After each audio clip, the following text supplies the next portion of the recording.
Ça fait super plaisir de vous voir comme ça. Ça fait super plaisir de vous voir pour la première masterclass du festival. Mais quelle masterclass, c'est vrai, de vous voir tous réunis pour accueillir quelqu'un que vous connaissez parce qu'il joue depuis qu'il a 8 ans. Il a commencé, pour certains, vous le connaissez dans Charlie et la chocolaterie, vous l'avez retrouvé dans Les Minimoys de Besson, vous l'avez retrouvé après dans Bates Motel, et surtout maintenant, vous le retrouvez dans The Good Doctor. Merci d'accueillir Freddie Highmore. Merci. Et la masterclass sera animée par Perrine Quenesson, journaliste spécialisée cinéma et télé. Merci de l'accueillir également. Je vous laisse en leur compagnie. Après, Freddie sera là pour aussi, à l'UGC, vous faire découvrir 2 épisodes inédits de The Good Doctor. Mais maintenant, la parole est à lui. Freddie, c'est à toi. D'accord, merci beaucoup. Merci Laurence. Merci.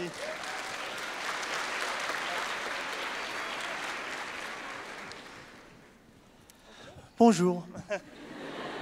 Bonjour Freddie, ça va? Ouais, super. Non, c'est la première fois que je suis ici à Lille. Merci pour m'avoir invité. C'est un vrai honneur d'être ici. Merci. Je crois que tu étais assez attendu, n'est-ce pas?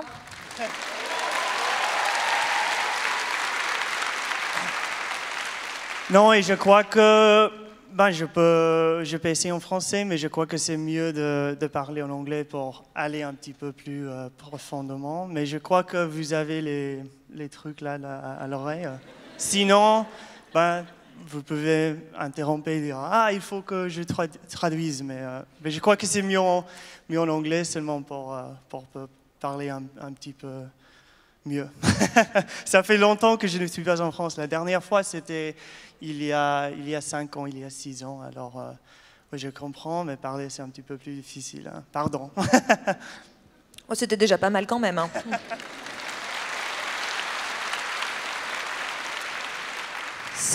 Maintenant, mettez vos petits casques. Et now we are going to speak in English. Vous pouvez me poser des questions en français si vous voulez, comme vous voulez. I wrote them in English. Et je réponds en anglais. But people at the end, you will ask questions in French, I hope. So some people discovered you in Bates Motel, maybe some others with The Good Doctor, but some other like me, we follow you since a very young age, when you were acting, for example, for Jean-Jacques Hano in Two Brothers. How is it to grow up in front of a camera? I don't feel like I've grown up in front of the camera, really. Normal life was always back home in London, back in Europe, and I think, I've always had that, I've been lucky to have that distance between, a sort of Hollywood upbringing and then just going back and wanting to be a footballer and play for Arsenal back in the UK. So yeah, and obviously I can't really speak to those who have been acting as a kid and who have grown up in LA, but I would imagine that it's much harder to not be defined as an actor from a very young age if you're growing up in that environment. Whereas for me, it was important to kind of go to school in the off time and go to university, and that was very much the focus of my life instead of acting. So first we are going back to your early years of acting with a movie called Finding Neverland, so extrait Neverland.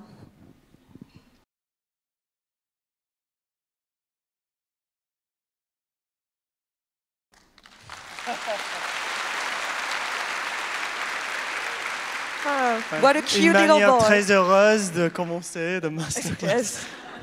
With a lot of joy and laughter, of course. But yeah, you're such a cute little boy in this clip. Il y a longtemps. It was released in 2004, if I'm not mistaken. So did you know very young that you wanted to be an actor? No, not really. I feel like the first time that I made that conscious decision to be an actor as an adult was with Bates Motel a few years ago. I went to university and took a kind of couple of years off from filming and acting at all, and I think that was important to just make sure that it became an active choice as an adult instead of something that I felt like I'd fallen into and I never really chose just by dint of having done it as a kid. Yeah, so how did you fell into it when you were young? How did you fall into it, into this acting career? The two projects that you've mentioned, Two Brothers and Finding Neverland, I mean, they were the first things that I really did, and I guess gave me the opportunity to do other stuff. So we did, Finding Neverland, I think it came out in 2004, but it was maybe, I was like 9 or 10 when we shot it, and it took a while to come out. Yeah, I was pretty young, clearly. But yeah, I mean, what an amazing first film to get to do with such incredible actors and in such a supportive environment. Even though in that scene, actually, there were, it was because of Johnny, a sort of huge amount of paparazzi were taking photos on the other side of the bench, so it wasn't really as intimate as it may seem. But it turned out all right in the end, yeah. I hear there's a meme. How do you say meme in French? Un meme. Oui. Un meme? Oui. Someone told me about this earlier.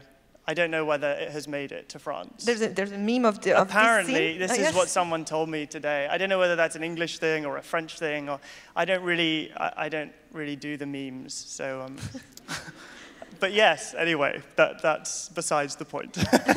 I think it's just a meme for someone being super cute while crying. Very, very sad. Very, yeah. very sad. But yeah, you mentioned Johnny Depp actually, and you were not even 15 years old, and you already played with Johnny Depp twice, actually, because you played with him again in Charlie and the Chocolate Factory. And you played for directors like, very diverse, actually, like Mark Foster, Jean-Jacques Hano, Tim Burton, or Ridley Scott. That's impressive. You're not even 15 when you did that. So how do you look back at those years?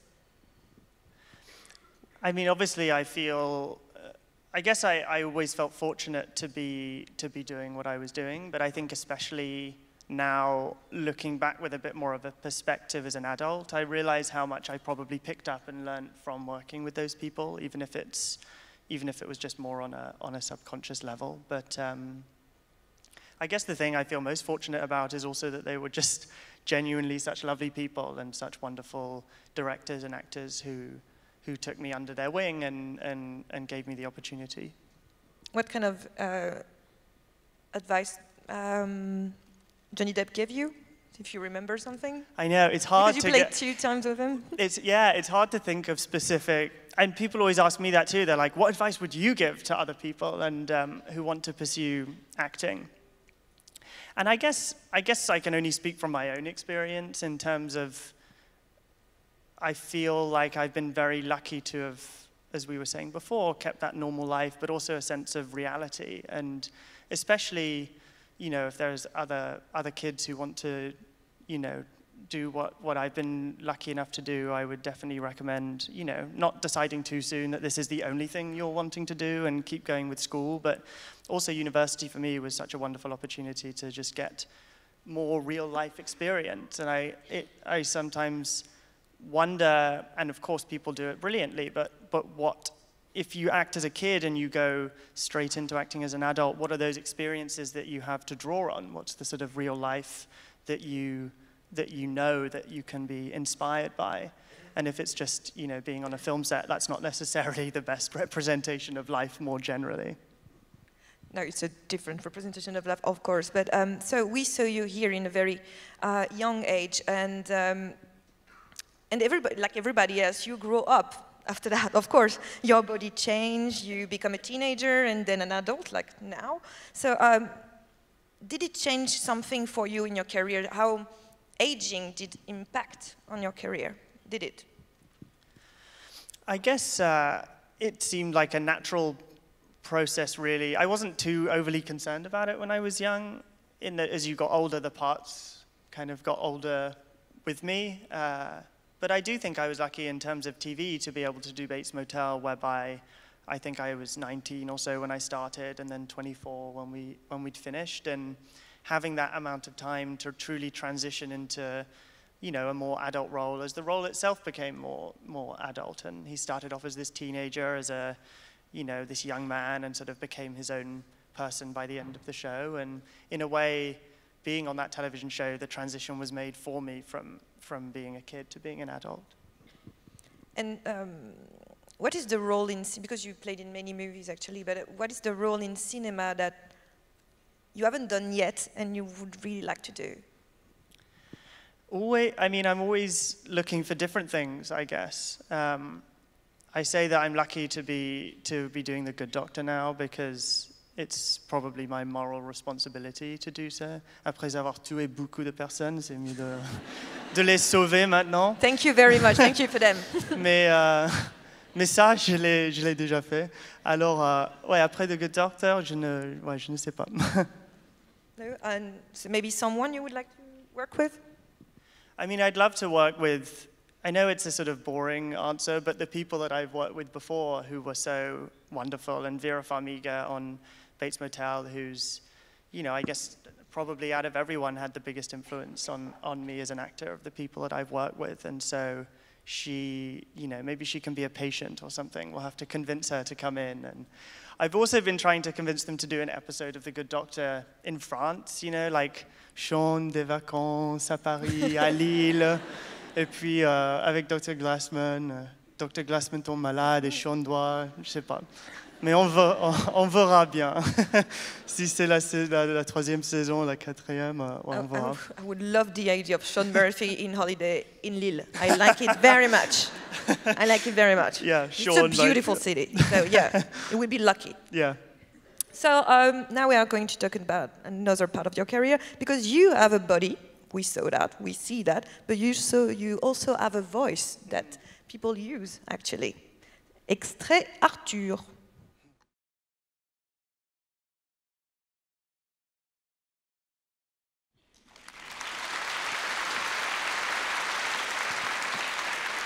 So this little clip is from the movie Arthur and the Invisibles. Is it painful to transform into a mini-moy? Oui, vraiment, vraiment. Yeah, I mean, I have such fond memories of doing that film, and of course, it was, you know, it was the first time, as you were alluding to just before, that, you know, not only was there some moments that were live action, but also just getting to play the voice of a character for the first time and do an animated film. And so it's not the only time you did that, actually. You dubbed a lot of movies, actually. You were the voice of many animated characters, like in The Golden Compass, Fox's Tale, Astro Boy, and Justin and the Knights of Valor. So what interests you in that work? Because it's very different from acting, but in the same way, it's acting as well. So what interests you in that? Yeah, I mean, I guess it depends on one of the trickier things with Arthur was that the animation for the first one was done beforehand, and so it was sort of dubbing over someone else, but obviously in English, like the mouth had already kind of been set. Whereas with Astro Boy or Justin and the Knights of Valor, it was fun to get to be involved from the very beginning of the process. And I guess the one shame about those films is that you never actually get to meet the people really that you're working with, and it feels like everyone must be together in one room, but no.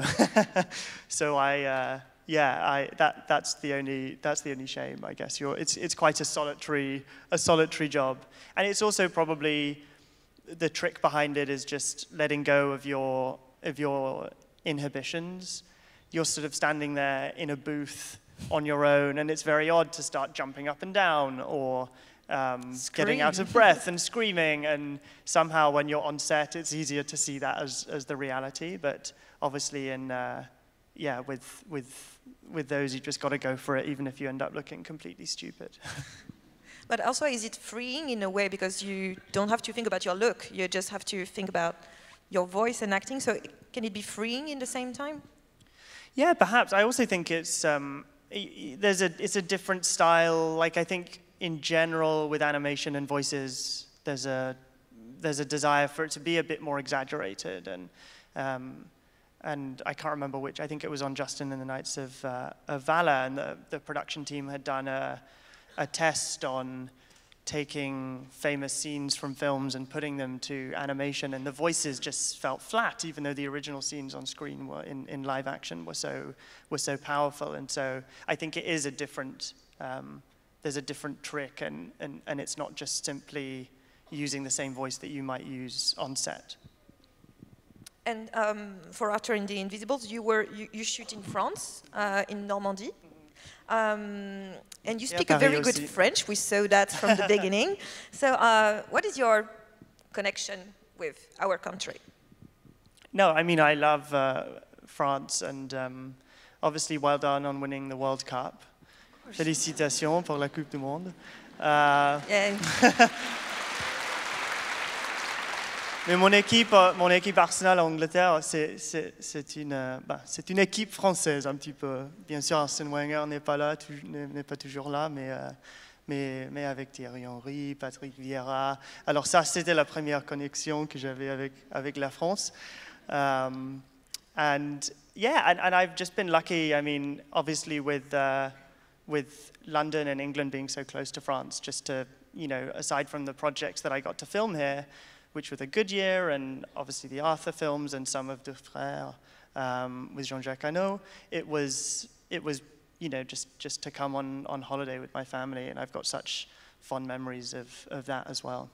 But where did you learn speaking that good French? I guess on set, like all of the team, all of the. Just on set. Ouais, sur le plateau. Easy peasy. Yeah. Non, mais il faut pratiquer, sinon, ouais. J'imagine que toujours je fais des erreurs et la grammaire et des mots qui me manquent, mais yes, that's horrible. We can all hear that. We only hear that actually. Mais ouais, il faut pratiquer. Et non, j'avais l'occasion d'être ici en France quand j'étais jeune. Et je crois que c'est ça aussi avec les langues, de commencer quand on est jeune et pratiquer, parce que sinon moi, à 27 ans, ça serait plus difficile, je crois. Would you be interested at some point to work because you work for some French directors, Luc Besson, Jean-Jacques Hano, but to work for a French director in a French movie in French, would you be interested in doing that? I'd love to, yeah, ouais, j'aimerais bien, ouais, bien sûr. Tourner un film en français, en France, ouais, ça serait super. Un Anglais qui arrive, il ne parle pas tellement bien l'anglais, mais il apprend un petit peu plus, et puis... He doesn't speak very well English, that's what you just said. Ouais, le français. That would be fun. In English, who doesn't speak very well English, but good French. And do you have some French directors? Do you like, except, I mean, Jean-Jacques Hano and Luc Besson, you work with them, but... Yeah, I mean, I would love to... I'm actually looking, obviously, here at series MANIA. I haven't really managed to see any French series recently. So if anyone has any recommendations, des recommandations pour les séries françaises, s'il vous plaît. And this can be the start of my relationship with it, yeah. Some suggestion, maybe? Okay, at the end.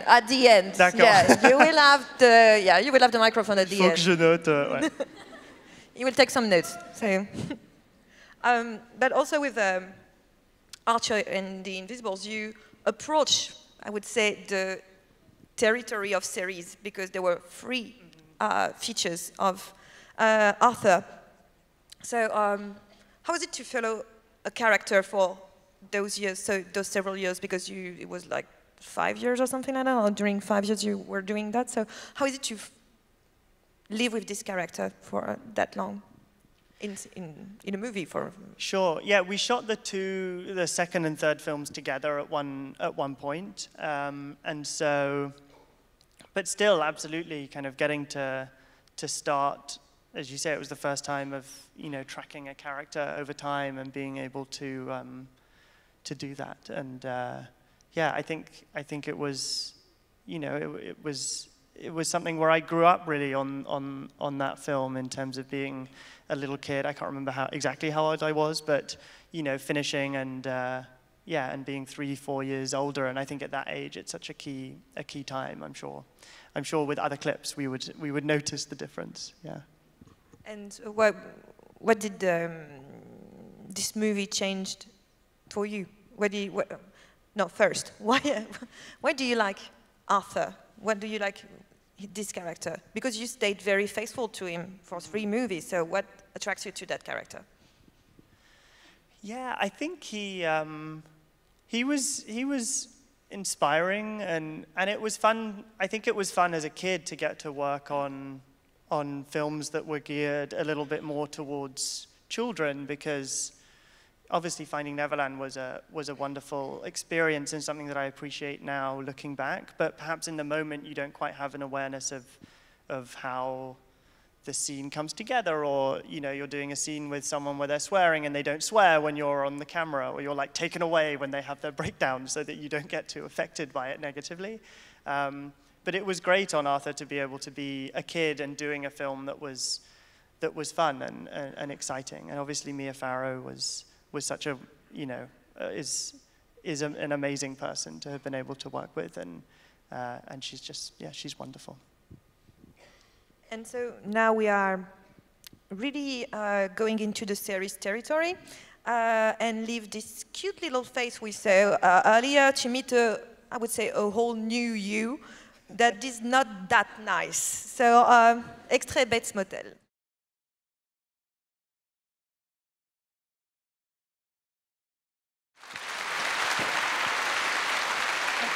Scary. J'allais dire avant qu'il est vraiment sympa, mais puis il y a ce clip-là. Mais vraiment, je crois qu'il est sympa. Ce n'était pas sa faute. Mais vraiment, ce n'était pas sa faute. It was just a little mistake. He didn't make it on purpose, It wasn't his. Oh, I always feel like I should defend Norman. Maybe it's just because he's affected me, and I'm just as deluded as he is, and have gone crazy myself. But okay, that's very reassuring what he's doing, what you're saying. But he was a lovely guy. He really was. Yeah, he was a loving person. He loved his mother very much. He loved his mother a lot. Yeah. No, it was it was a love story. I mean, obviously it was a tragic one. It didn't end up so well for her. But no, even in this, maybe maybe I'm just like deluded and in my own world about all of this. But even in this scene, I feel like there is an underlying humor. Because there's something, she's there encouraging him to go and do what he does, but she's not really there. I think the whole last season, not to spoil it for those who haven't necessarily seen it, but the idea of someone living alone in a house with someone who is in reality dead, but he thinks is still alive, is a very funny premise. Anyway, I feel like, in any case, the darkness of the show, for those of us filming it, was always offset by this sense of humor, by the underlying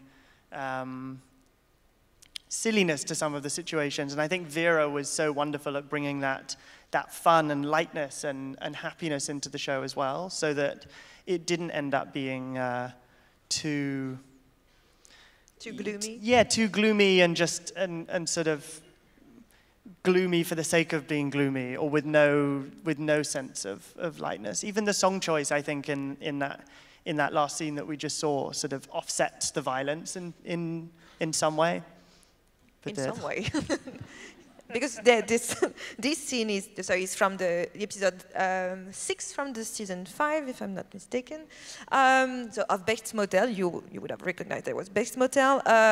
So this particular episode reinterpret the famous scene of the shower from Psycho, the movie by Alfred Hitchcock, of course, which Norman Bates is based on, actually.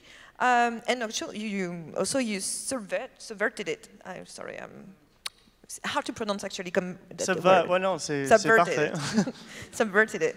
So, how was it to confront yourself to this cinematic monument? Because Psychose is a very huge movie, very well known, very studied. Everybody knows Psychose, or even maybe you don't have seen it, but you know it. So how was it to confront yourself to that?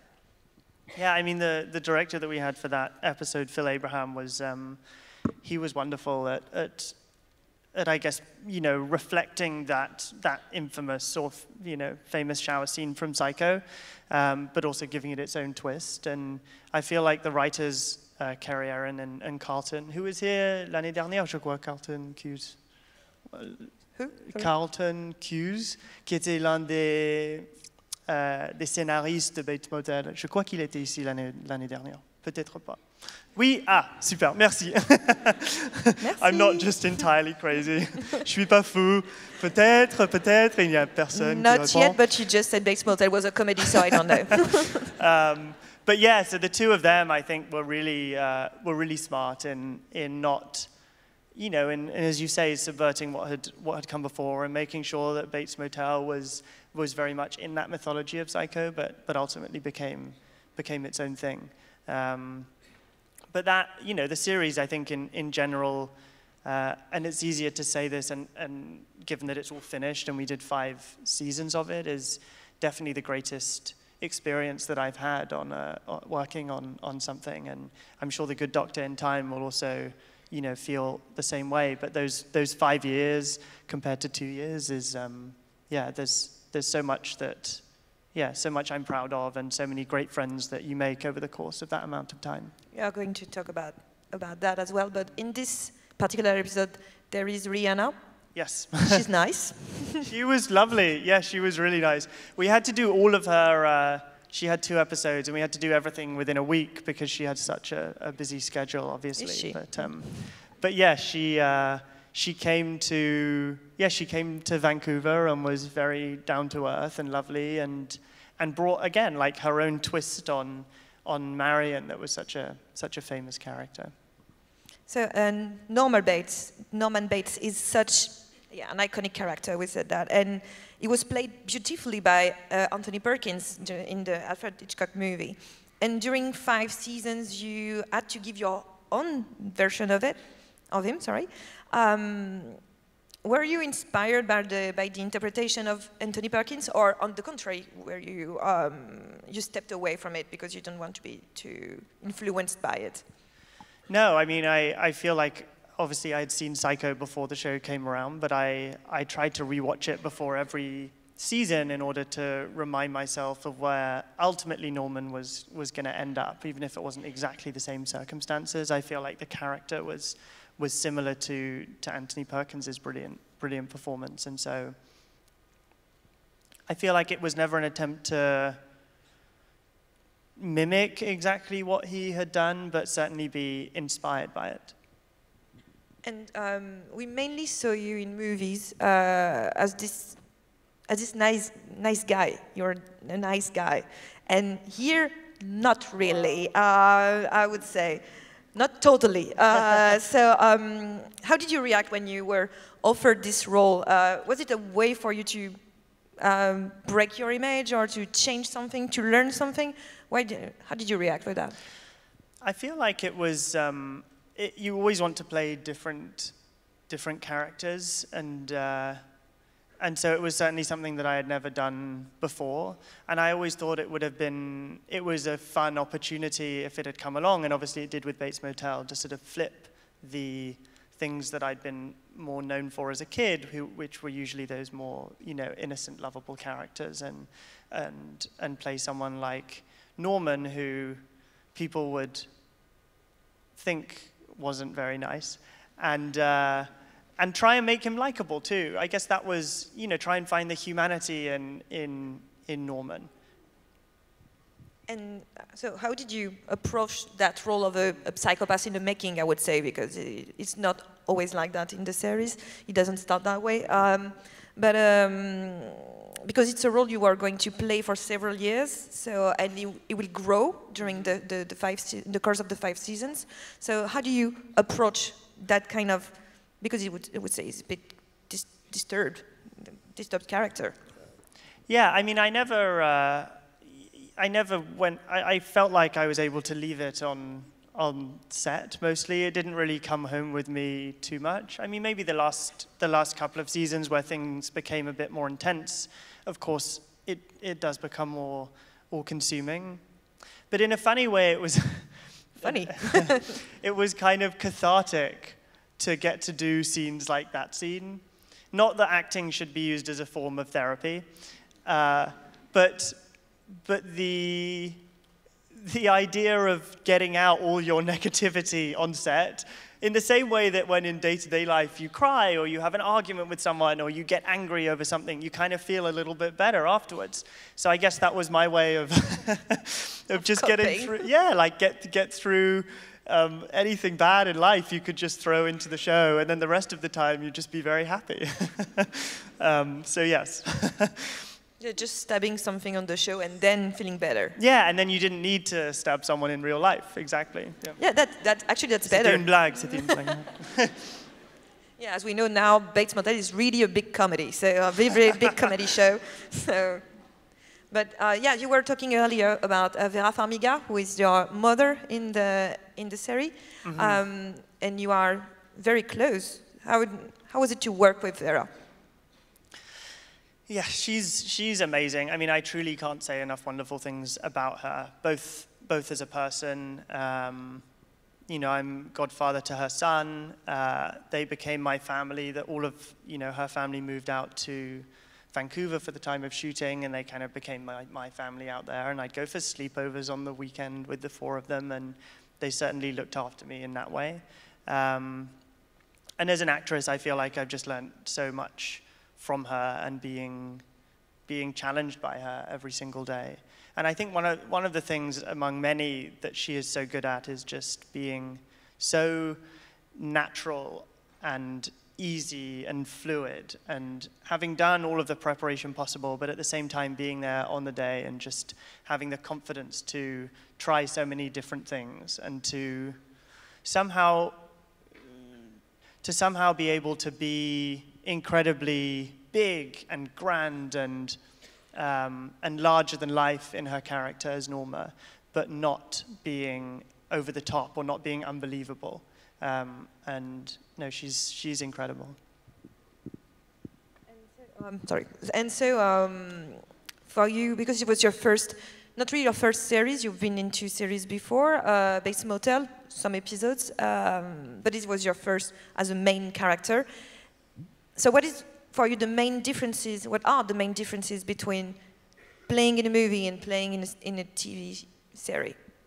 What are the main, except that the fact you have more time with the character in the series, of course, but what are the main differences? I feel like you certainly get to develop a character in greater depth than you would ever be able to do. Like the transition that Norman went through on Bates Motel, I can't even imagine trying to tell that story in 90 minutes. But I think as an actor, you also have a greater responsibility when you're working on a television show, because the directors come and go depending on what episode you're working on, and so there isn't that through line of another figure in the same way that there would be on a film. And so I think it's up to the actors to look out for their own arcs of their characters and track their performances episode after episode. And obviously the writer and David Shaw, on The Good Doctor, and Carrie, Erin, and Carlton on Bates Motel are there overseeing things from a writing perspective. But the writers' rooms are based in LA, and we filmed both these shows in Vancouver. And so I think, yeah, you naturally become more involved in the wider process. And with Bates Motel, you also give it a try to directing and writing, because you did direct and write 2 or 3 episodes. You direct 1 and wrote 2. Yes, exactly. Yeah. So how did it happen? Why did you want to go behind the camera to change your perspective? What interested you? Well, why were you interested in that? Yeah, I think it was sort of a natural desire that was born out of doing something that was all-consuming for the 4 or 5 months that we were filming Bates Motel, and you throw absolutely everything into it, and you want the show to be as good as possible. And after a couple of seasons, it just felt odd to be stepping away and have no real desire to be involved, and then sort of show up on the first day and be like, oh, what have you got planned for us?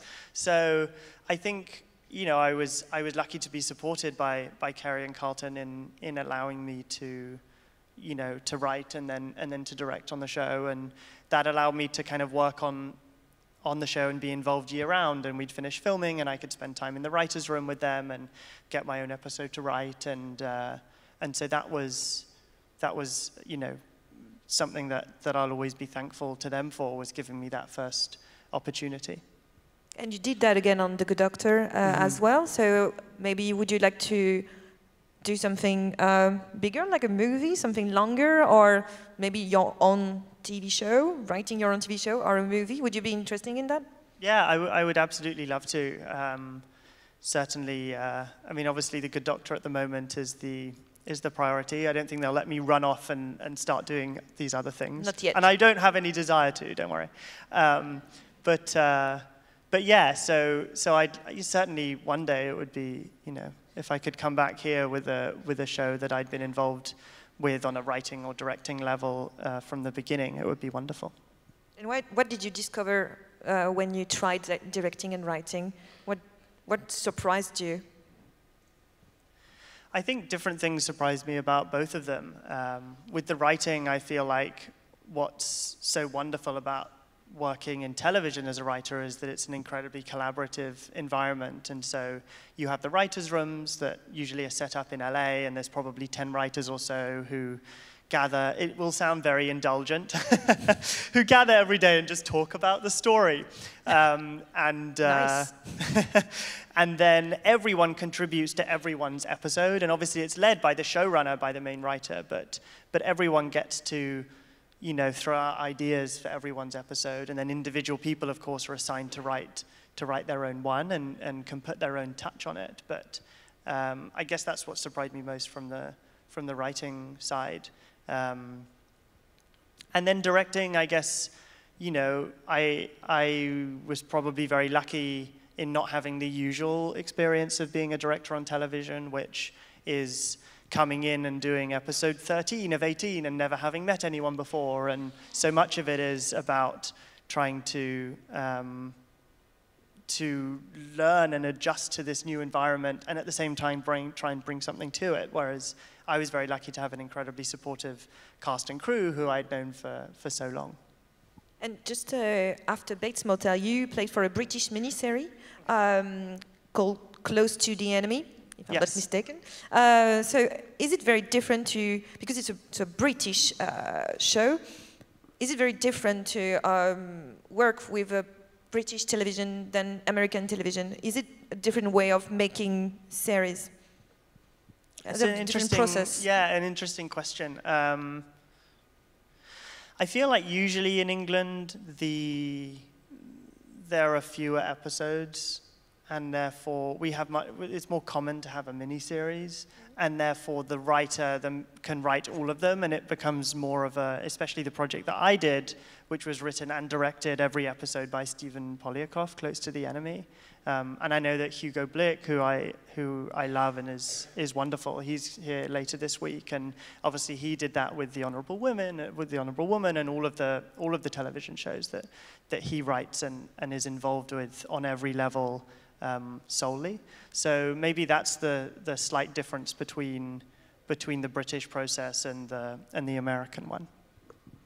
There is no one you prefer and the other from the other, no? No, I mean, I guess I've just been so more used to the American way, and that's what I've become accustomed to. And so now I think we should leave the scary, funny Norman Bates and his adorable mother to meet a nice doctor.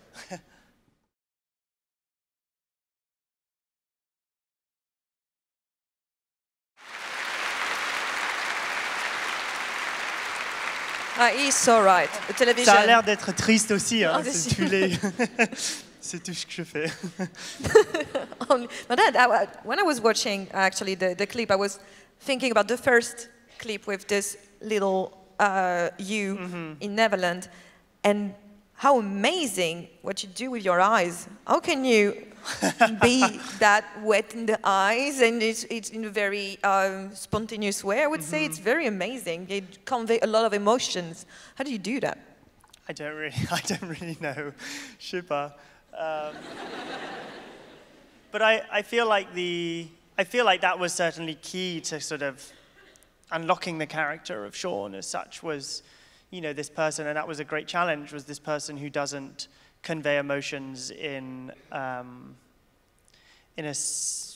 neurotypical way, or a way that we're accustomed to, but of course has so many emotions going on inside of him all the time. And so that was, I guess, the biggest challenge, was being able to convey all those feelings and know what's going on inside him, but doing it in a way that was true and authentic to his condition. And in movies, in TV, and on TV, you often played guys who are shy and lonely and very reserved. What does attract you to those kind of characters? Yeah, I don't know what it. I don't know. Just you saying like shy and sad and lonely. No, like I didn't say sad. Why am I attracted to those? It's nothing to do with me as a person. No, it doesn't seem like it. You seem very perky. I don't know. I feel like those have been the more interesting characters that I've found. I've never, Sean, and one of the reasons I was attracted to playing him is he's not your sort of stereotypical alpha male of a television show, and in this case it felt like there was something more important, that it felt bigger than just a television show, getting able to play this part, and obviously, you know, bring awareness to autism, but at the same time, in a wider sense, portraying a sort of man who maybe hasn't been given the. I think it's especially important in today's world, where, you know, to portray different versions of masculinity, and not only the sort of stereotypical ones, but playing characters and looking at characters that that can help us understand or help us interrogate a little bit the, you know, certain stereotypes that have been perpetuated over time, and understanding on a societal level, like why certain men recently have been revealed to have thought that it was acceptable to behave in a certain way or another. And hopefully, of course, it's an entertaining television show, but hopefully there's something more important on it too, and by choosing to play those characters on a small level, it may help. And, well, go. Merci. So in The Good Doctor, you are Sean Murphy, the brilliant young surgeon, but whose particularity is that he's autistic. So how did you approach that character? Were you afraid of playing that kind of character when you yourself, you're not a person with autism? Mm-hmm. So were you afraid of, I don't know, doing something wrong, being in the wrong direction, or portrayed in the wrong way autism? So how did you approach that Sean Murphy, the very nice Sean Murphy? I don't think any of us were. I'm not sure if fear is the right word. There was certainly a huge responsibility that we knew we had by taking on this character, and we all did. You know, obviously we have a consultant who's on board the show, and David Shaw and I especially did, and continue to do, you know, as much research as possible in terms of portraying autism as authentically as possible. But at the same time, I think something that we were aware of is that Sean is never going to represent everyone who has autism, in the same way that Norman Bates doesn't necessarily represent everyone who's neurotypical in the world. And so ultimately we're telling his individual story and being on that journey with him. And when thinking about building the character of Sean, it wasn't just about trying to authentically portray autism, but also dig up other facets of his personality that would, the people that he's going to fall in love with, his sense of humor, things that might not necessarily have anything to do with the fact that he has autism. Actually, that was my next question. Oh, really? No, that's Yeah. fine. That's great, because that's exactly where I wanted to lead you. It's just Sean Murphy is so relatable. People like him a lot.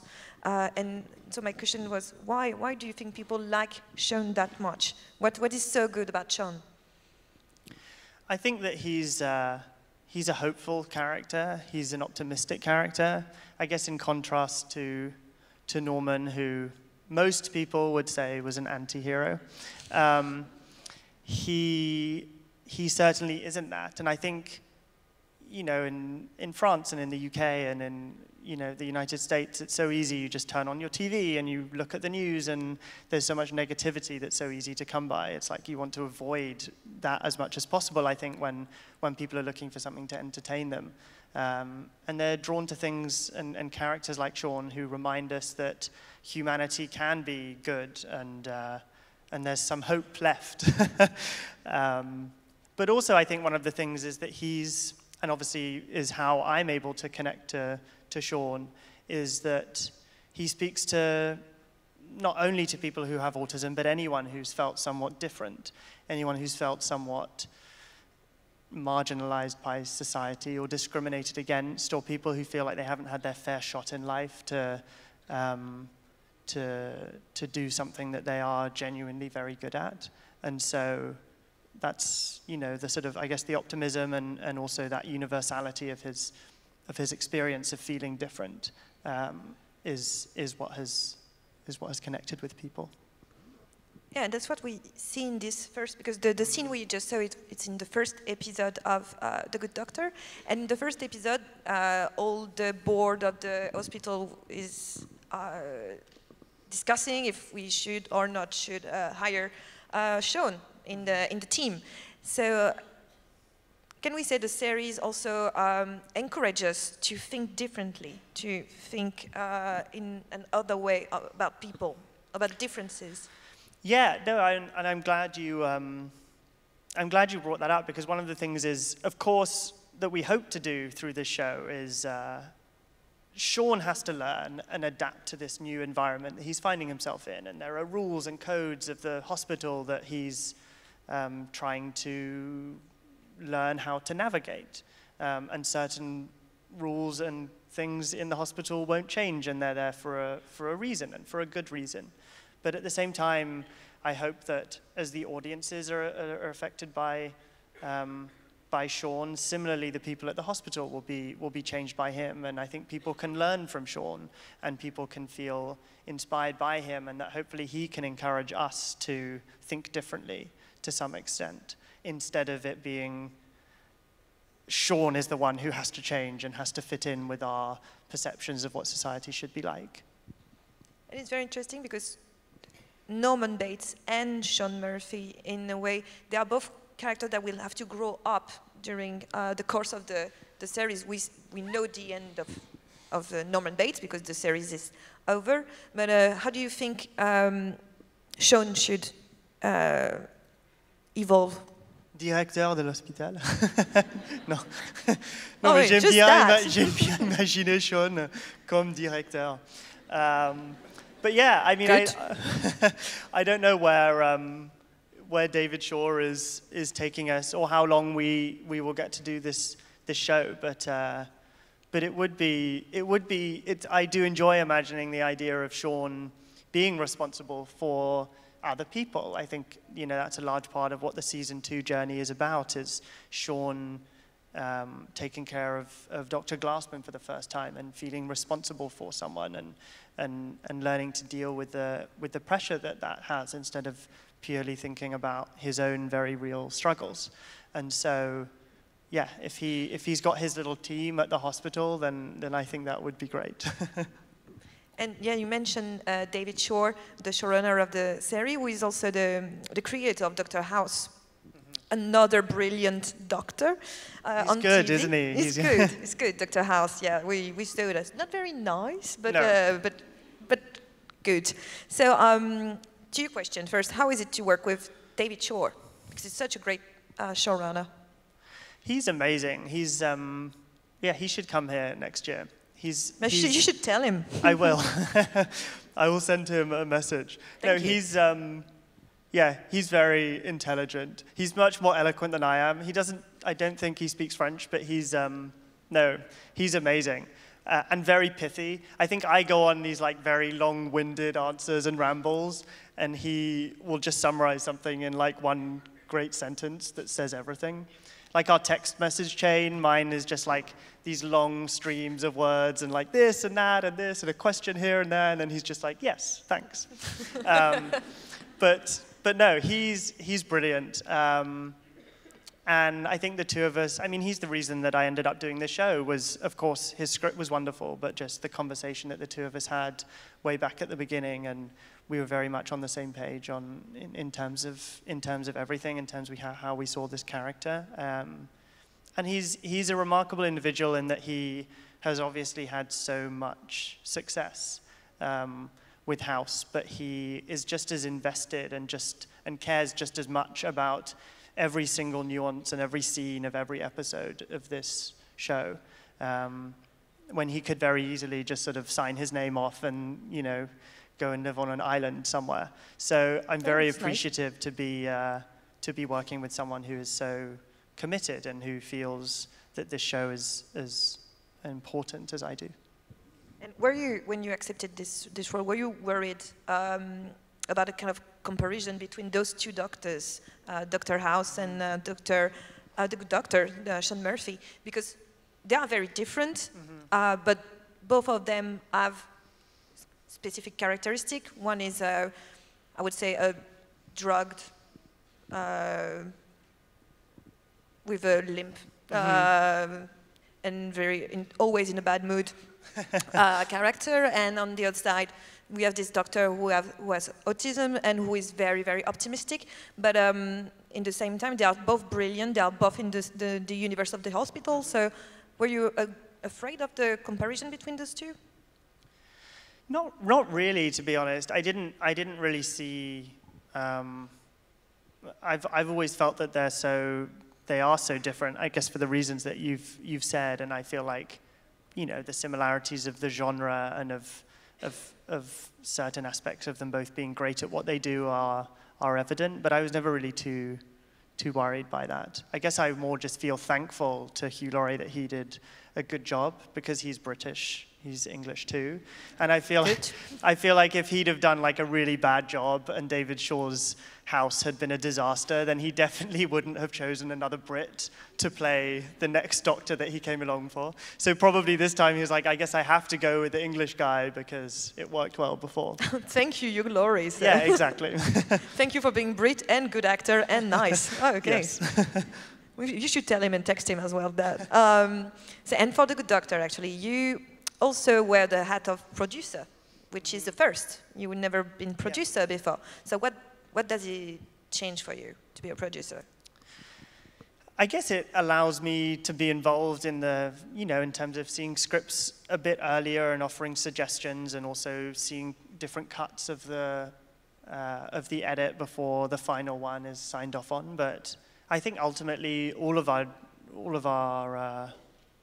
us producers, our role is to support David Shaw and his vision, and that's why you need someone who you believe in absolutely, and who you care about, and whose ideas you subscribe to, and therefore we're all just trying to make the show that he wants to make as good as we can possibly do.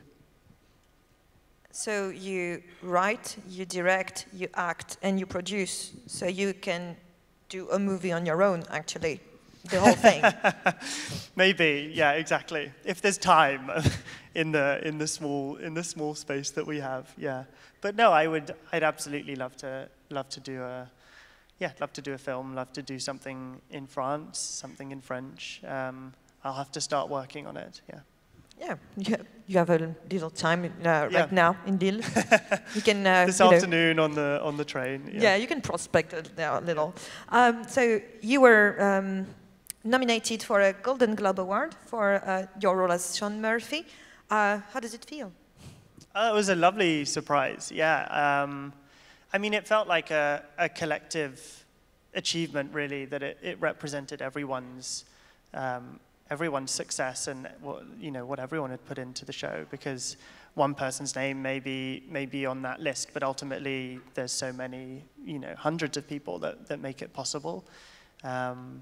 And so, yeah, it was obviously a huge honor. And I think especially because we were filming at the time that the nominations were announced, it was a lovely, celebration and joint celebration for everyone on set on that day. So before tonight, people will be able to watch 2 episodes of The Good Doctor season 2. So before that, what can you tell us a little about this season 2? How can you give us really the first to watch it? Well, you've already seen a bit of season 2. Vous avez vu un petit peu de la saison 2. Je comprends pas exactement pourquoi, mais je dirais que c'est super que les deux premiers épisodes de la saison 2, on vous a montré déjà sur TF1 à la fin de la première saison. Alors, déjà, vous savez un petit peu. Spoiler alert, thank you, TF1. But that's great. Yeah, wonderful. Well, I guess season 2 will just be really short, but I'm sorry. You can just rewatch the first 2 again. But as those 2 set up, I guess, we spoke a little bit about how Glassman and Sean's roles are going to be inverted this year, and how Sean will have to take greater responsibility, I think, more generally too. Towards the end of the season, there's Daniel Day Kim, who's executive producer on the show. He obviously is also an actor and is coming in for this role of Dr. Han, who will shake things up a bit and who doesn't necessarily like Sean very much, unfortunately. And so the onus once again will be on Sean to sort of prove that Dr. Han is wrong when he thinks that Sean shouldn't be a part of the hospital. And so that will be, I guess, an exciting end to the season that's driven by Sean trying to find his voice to some extent. I think that he, of course, from the beginning has always stated his opinion, but not necessarily his desires or the things that he feels should be done or a right to do when it comes to his personal progression at the hospital. So I think it will be an exciting end to the season for that reason. You should watch it.